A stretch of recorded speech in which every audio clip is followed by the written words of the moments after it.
Uniform civil code से सबसे ज्यादा अगर तकलीफ होगी तो हमारे हिंदू भाइयों को होगी। और वो क्यों होगी मैं बताता हूं आपको। मैं कानून का हवाला देकर, क्योंकि बहुत सी बातें कही गई हैं, मैं कानून का हवाला देकर हमारे हिंदू भाइयों को और बहनों को पैगाम देना चाहता हूं कि आपको एक सहूलत दी गई है। हिंदू मैरिज एक्ट 1955 में सेक्शन 5 सबसेक्शन 4 और सबसेक्शन 5 में उसमें यह कहा गया कि शादी उन लोगों में नहीं हो सकती जिनमें सफिंदा रिलेशनशिप हो, मगर आगे जाकर कहा गया however there is an exception carved out if there is a custom or usage। यानी आप माने अगर आपके हिंदू भाइयों में है कि अगर उनके वालिद के 7 नस्लों में और माँ की तरफ से 5 नस्लों में कोई रिश्तेदार है तो शादी नहीं होगी, मगर उसका एक्सेप्शन दे दिया, यानी उसका एक्सेप्शन उनको दे दिए। अब आप ये एक्सेप्शन खो देंगे, क्योंकि जब यूनिफॉर्म सिविल कोड अगर आएगा तो एक्सेप्शन कैसा मिलेगा आपको? अगर आपका कस्टम है तो फिर मेरा भी कस्टम है, याद रखिए आप। तो यकसानियत कैसा होगा? अगर पैदा करना है तो कैसा होगा? ये आपका नुकसान होगा। दूसरा सेक्शन 7 है ceremonies of Hindu marriage act का, कि आप अपनी शादी अपने कस्टमरी राइट्स के तहत, यानी आपके जो रिवायती है उसके तहत आप करें। यूसीसी आएगा तो सेक्शन 7 चला जाएगा। सेक्शन 29 सेविंग्स का क्लॉज है, वो चला जाएगा।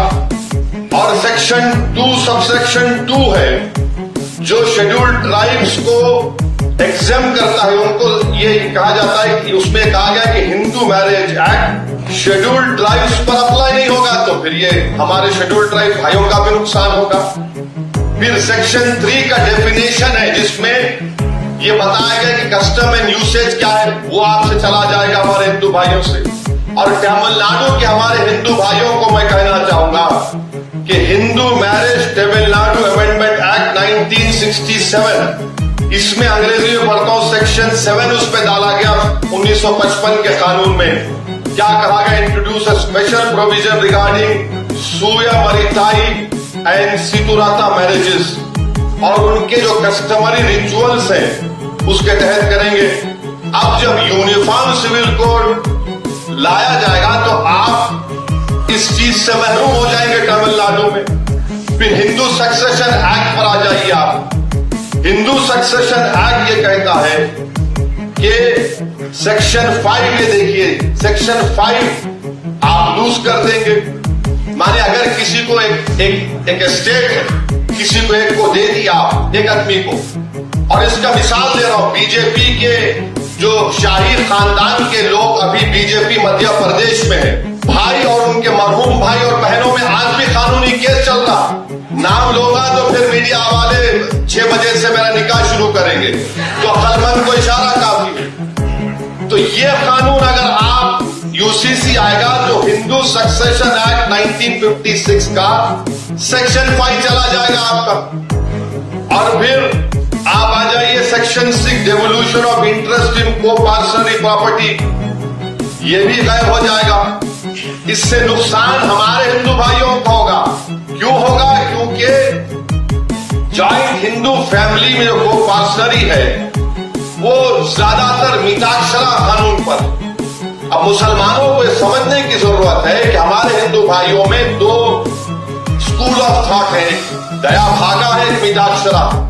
तो अब ये होगा तो फिर ये मिताक्षरा के स्कूल ऑफ थॉट से आप लोग महरूम हो जाएंगे। और फिर हिंदू अनडिवाइडेड फैमिली, यानी अगर कोई हमारे हिंदू भाई को सहूलत दी गई है सिवाय सिर्फ हिंदू भाइयों को कि वो अगर कोई बिजनेस शुरू करे, कारोबार बोले, हिंदू अनडिवाइडेड फैमिली में उनको टैक्स से रिबेट मिलता है इनकम टैक्स में।